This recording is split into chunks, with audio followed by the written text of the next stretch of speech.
Bees round off the season there with a win against Hyde, finished second in the league, the highest finish in the club's history. Great achievement, but still work to do. Yeah, probably today was symbolic of how we've been, in my opinion. I thought we were excellent today. We've got lads playing with little niggly injuries, but I just thought today at times we were outstanding. These are a good team. They were fifth in the league, weren't these before me? I think we've won relatively comfortable. In another day, we probably score a couple more, but I think that's just the standard of players we've got and the standard level they've been at for most of the season. Yeah, because I suppose it could have been a nervy sort of afternoon, couldn't it? Obviously trying to get second place. Obviously it didn't matter. I know Expander Ridge got beat, but you didn't know at the start. But it never really felt like a nervy game at any point. It's an outstanding achievement, as you just said.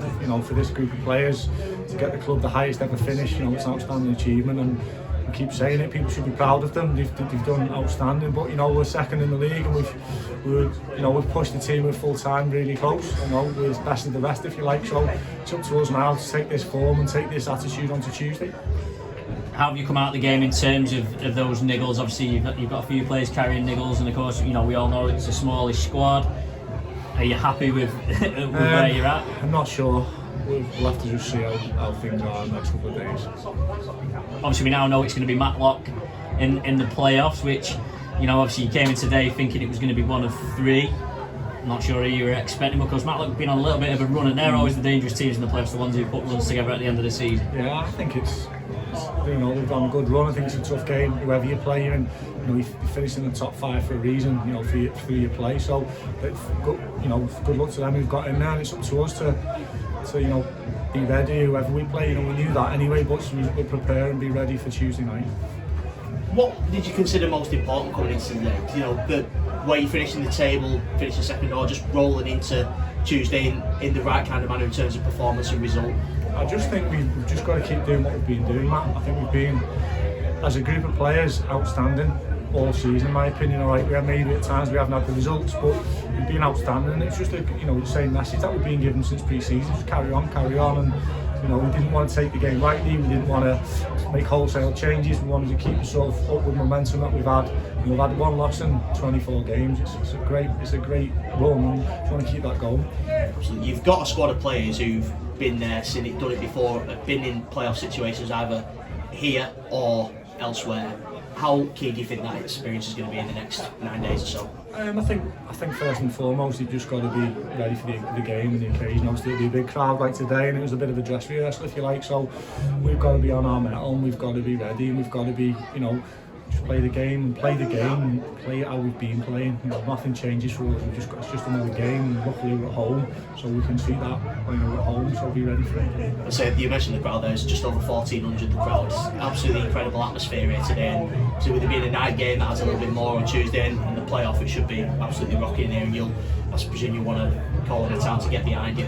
Yeah, the support's been outstanding this year. Me and James spoke about it all the time. The home gate's up 35%. It's a testament to the players and the club, but also the support they've got behind the lads, and they come and they enjoy it, and you can see families coming and younger people coming, and we want the town to get behind us this week, and I'm sure they will. But we just like to, from me and the players, thank the supporters, because they've been outstanding both here and away, and it doesn't go unnoticed. We see that we've got big followings away from home this year, not just local ones, but South Shield and things like that. So they've been outstanding, and whatever happens, I'm sure they've enjoyed the season. Yeah.